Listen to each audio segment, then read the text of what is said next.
السلام علیکم ورحمۃ اللہ وبرکاتہ. تمام دوستوں کو خوش آمدید کہتا ہوں میرے اس نئے یوٹیوب چینل پر. آج کل سوشل میڈیا پر کافی ویڈیوز وائرل ہو رہی ہے کہ سمندری طوفان آنے والا ہے، تو میں نے سوچا آپ دوستوں کے ساتھ ایک ویڈیو شیئر کروں.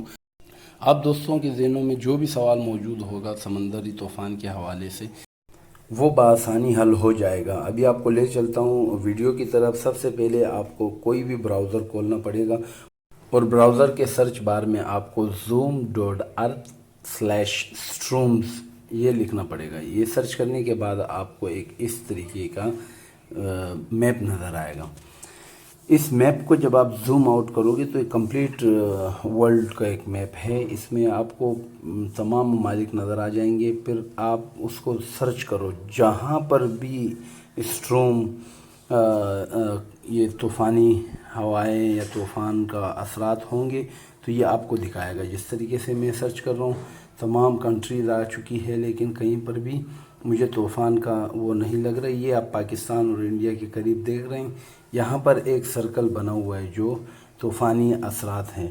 تو ابھی ہم اس پر کلک کرتے ہیں تو یہ ہمیں بتا دیتا ہے کہ یہ طوفان اب کہاں پر موجود ہے، کتنے کلومیٹر رفتار ہے فی گھنٹہ، اور یہ کہاں تک یہ جا سکتا ہے. یہ تمام آپ کو یہ رو میں دکھایا جائے گا. ابھی میں آپ زوم ان کرتا ہوں، میں آپ کو یہ دکھا سکتا ہوں. یہ دیکھو جام نگر انڈیا کا ایک شہر ہے، وہاں کا ساحل اس نے کراس کر چکا ہے، اور یہ آگے جو ہے یہ پاکستان کی لائن ہے. یہ جہاں پر بلو لائن شروع ہو رہا ہے نا، بلو ڈاٹ، یہ بلو ڈاٹ جو ہے یہ پاکستان کا ساحل ہے. اس کو میں مزید زوم ان کر دیتا ہوں. آپ ابھی دیکھ لیں گے یہ مٹی شہر کہلائے گا پاکستان کا، اور وہاں پر جو ہے یہ مٹی شہر کے اندر جب یہ پہنچے گا تو اس دوران یہ بالکل ہلکا ہو جائے گا. اس کا پریشر جو یہ 110 120 پہ چل رہا ہے، یہ بالکل 90 75 پہ آ جائے گا. اور یہ دیکھ رہے ہیں یہ مٹی شہر ہے پاکستان کی ساحل. تو یہاں پر جو ہے یہاں پر صبح آج جمعہ ہے، جمعے کے دن 11 بج رہے ہیں، تو صبح 11 بجے تک یہ اس کو ساحل کو ٹکرا جائے گا. پھر یہ آگے اس کو کراس کر لے گا، تقریباً دوپہر تک یہ شام تک اس کو کراس کر جائے گا. تو اس میں جو ہے یہ بلو لائن جو ہوتی ہے یہ نارمل کنڈیشن میں آ جاتا ہے، اس میں خطرے کی کوئی بات نہیں ہے. تو یہ انشاءاللہ یہاں پر جو ہے آنے سے پہلے بھی ہو سکتا ہے کہ یہ 75 سے بھی نیچے 30-40 کلومیٹر فی رفتار اس کی ہوائیں پہنچ جائے. اور یہ آگے جب جائے گا تو یہ راجستھان کہلاتا ہے، وہاں تک یہ جانے کے امکانات ہے، لیکن یہ مشکل ہے وہاں تک یہ پہنچے. ابھی میں آپ کو لے چلتا ہوں پریویس ڈیٹس میں. 5 جون کو یہ جو ہے سمندر کے درمیان یہ ہوائیں گول گھومنا شروع ہو گئی تھی. اب کچھ لوگ کہتے ہیں کہ یہ ہوائیں جو ہے 200 کلومیٹر رفتار سے آ رہی ہے تو یہ جلدی کیوں نہیں پہنچ رہا. جناب یہ ہوائیں گول گول گھوم رہی ہے 200 کلومیٹر کی رفتار سے، لیکن آگے جب بڑھ رہی ہے تو 10 کلومیٹر 15 کلومیٹر 20 کلومیٹر فی گھنٹے کی رفتار سے آگے بڑھ رہے ہیں. تو اس لیے یہ سلو آگے آ رہا ہوتا ہے، لیکن اس میں جو گول گھومنے کی طاقتور ہوتا ہے. اب جیسا آپ یہ ریڈ لائن میں آپ دیکھ رہے ہیں یہاں پر 195 کلومیٹر 10 تاریخ کے دوران 195 کلومیٹر کی رفتار سے یہ تیز ہو گیا تھا کافی. اس میں تقریباً 30-35 فٹ 40 فٹ لہریں بننا شروع ہو گئی تھی سمندر کے بیچ میں. لیکن وہ اللہ کی شان ہے، وہاں کراچی میں بڑے اولیاء ولی بیٹھے ہوئے ہیں، اولیاء ولی کے دربار ہیں، تو یہاں پر اللہ کا ایک نظر ہے پیاروں پر. تو انشاءاللہ یہاں پر کوئی نقصان نہیں ہوگا اللہ کے حکم سے. تو یہ جب یہاں پر بنا تو 10 تاریخ کو یہ خطرناک ہو گیا تھا. پھر یہ جب آگے 15 تاریخ تک پہنچا تو اس نے 15 سے پہلے ہی 14 تاریخ کو اس نے رخ بدلی کر دیا تھا انڈیا کی طرف. تو ابھی آپ کو سیٹلائٹ ویو دکھاتا ہوں. یہ سیٹلائٹ ویو ہے 10 تاریخ سے. یہ 10 تاریخ کو آپ دیکھ رہے ہیں کہ یہ کتنا خطرناک تھا.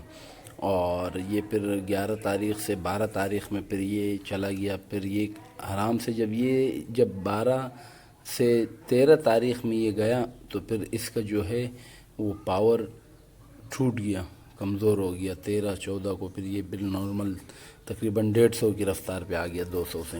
اور یہ جو ابھی آپ دیکھ رہے ہیں یہ جگہ بڑا خطرناک تھا. یہ کراچی کی طرف اس کا رخ تھا اور یہ کافی خطرناک تھا. یہ 13 اور 14 کے درمیان یہ لائن جو تھی یہ بڑا خطرے والی تھی. ابھی جو آپ کو نظر آ رہا ہے یہ ویو، لیکن قدرت کی شان ہے یہاں سے پھر یہ جو ہے ایزیلی ٹرن ہو گیا انڈیا کی طرف. ابھی دیکھ لیں آپ یہ ایک ڈوڈ اس طرف آ چکا ہے، لیکن یہ ریٹرن واپس چلا جاتا ہے. آگے اگر یہ آگے بڑھتا تو پھر یہ تربت کراچی یہ علاقہ جو ہے یہ کمپلیٹ اور بہت خطرناک متاثر ہوتا، لیکن اللہ پاک کی شان ہے وہاں سے یہ ٹرن ہو چکا، اور پھر ریٹرن جو ہے وہ انڈیا کی طرف اس کا رخ ہو چکا ہے، اور اب یہ انڈیا کی طرف جاتے جاتے یہ 100 کلومیٹر رفتار پہ آ چکا تھا، بہت ہی ٹھنڈا ہو گیا، 200 سے 100 پہ آ گیا، تو پھر اس کے بعد جو ہے پھر وہ نارمل کنڈیشن میں ہو گیا ہے ابھی۔ انڈیا کے ساحل پہ جب ٹکرایا تو تھوڑا سا خطرناک تھا، لیکن ابھی پاکستان کی ساحل مٹی پہ پہنچے گا تو یہ اور ہی ٹھنڈا ہو جائے گا انشاءاللہ۔ پاکستان ایک پاک سرزمین ہے، یہاں پر کوئی بھی خطرہ جب آتا ہے تو وہ خود ہی ٹھنڈا پڑ جاتا ہے، یہ اللہ کا ایک نظر ہے پاکستان کے اوپر، تو پاک سرزمین ایسے تھوڑی کہا جاتا ہے، یہاں پر جو بھی طوفان آئے گا وہ خود ہی ٹھنڈا پڑ جاتا ہے۔ امید کرتا ہوں آپ دوستوں کو یہ ویڈیو اچھی لگی ہوگی اور آپ کو اس سے کچھ معلومات ملا ہوگا، بس دعاؤں میں یاد رکھیے گا، خاص طور پر مٹی شہر والوں کو، کہ 11 بجے کے بعد جو ان پہ صورتحال آئے گی اللہ ان پہ خیر خیریت سے گزارے، اور آخر میں یہ بات کہوں گا کہ جسے اللہ رکھے اسے کون چھکے، تو پاکستان زندہ باد، پاک سرزمین پائندہ باد۔